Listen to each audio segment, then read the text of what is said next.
Etra-chan l'a vu. J'ai une petite sœur qui a environ 10 ans de moins que moi. Quand j'avais 13 ans et ma sœur 3, ma mère nous a quittés. Le repas va être prêt, donc va vite prendre ton bain, hein. Ok. Mon père étant souvent occupé au travail, je jouais le rôle de parent à la maison.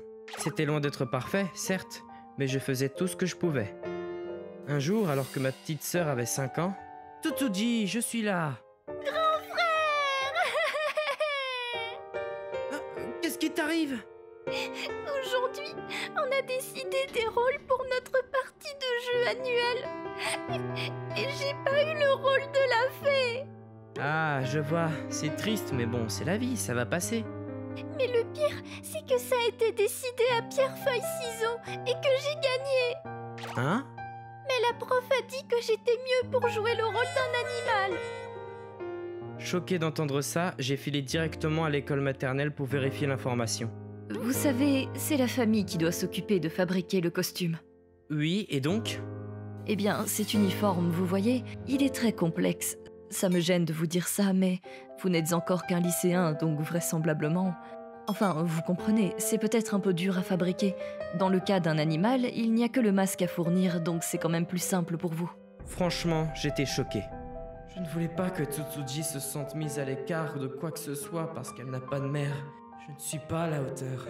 Madame, vous savez, je n'ai pas d'expérience en couture, mais je vais faire tout ce que je peux. Alors je vous en prie, laissez le rôle à Tsutsuji. Mais vous savez... Tsutsuji n'a rien fait de mal. Je vais m'occuper de ce costume, je vous dis. J'ai compris. Puisque vous y tenez tant, je vous laisse le rôle. Finalement, la maîtresse a cédé et j'ai pu la convaincre de laisser le rôle à Tsutsuji. Puis, après les cours, j'ai commencé à fréquenter assidûment la salle polyvalente du collège afin d'apprendre à coudre ce costume. Professeur, je vous en prie, apprenez-moi à me servir de la machine à coudre et des patrons de couture également.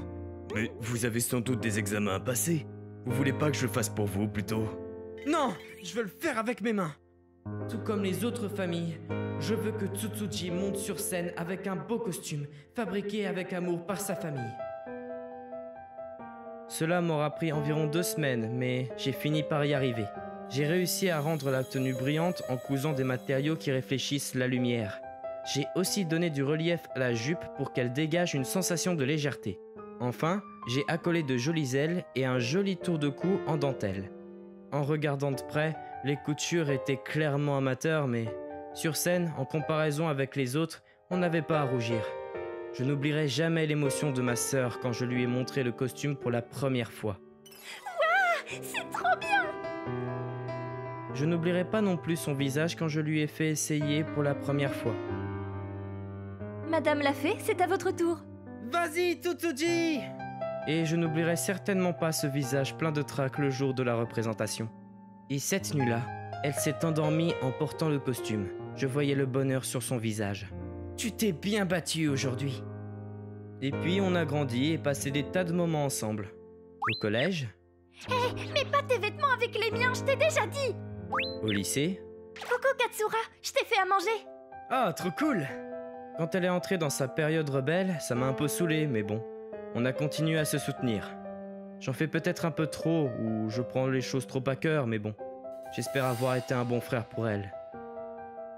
Et puis un jour, ma sœur a fini par trouver un homme et l'épouser. Katsura, je vais ramener la fameuse vidéo là, tu te rappelles? Ouais, mais bon, tu vas en faire quoi? Bah, on va la diffuser au mariage de Tsutsuji, ça me paraît évident.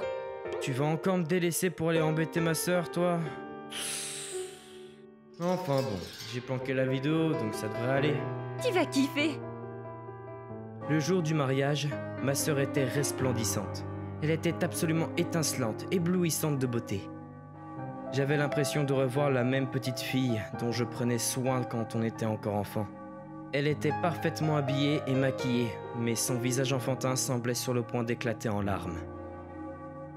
À la base, je voulais rigoler, mais j'ai fini par éclater en larmes. Grand frère, tu te rappelles de ça? Je peux le garder? C'était le fameux costume. Oh là là, mais t'as trouvé ça où? J'étais persuadé qu'on l'avait paumé ou qu'on l'avait jeté. Non, je le gardais soigneusement. Mais regarde, les coutures sont rabougries, le fil ne tient plus très bien. Et pourtant, c'est mon trésor le plus précieux. Ce souvenir Madame la fée, c'est à votre tour. Vas-y, Tsutsuji! Mais attends... Grand frère, merci pour tout ce que tu as fait pour moi. Merci de m'avoir appris tout ce que tu m'as appris. Tu es le meilleur grand frère possible. Tout le maquillage a coulé, mais bon. Je retrouvais à chaque seconde un peu plus du visage de ma sœur de l'époque. Moi aussi. Je te remercie. Désormais, c'est à son mari de devenir le garant du bonheur de Tsutsuji. Je te souhaite tout le meilleur du monde. Je sais pas si je me sens soulagé, ou triste, ou encore fier. Triste sans doute.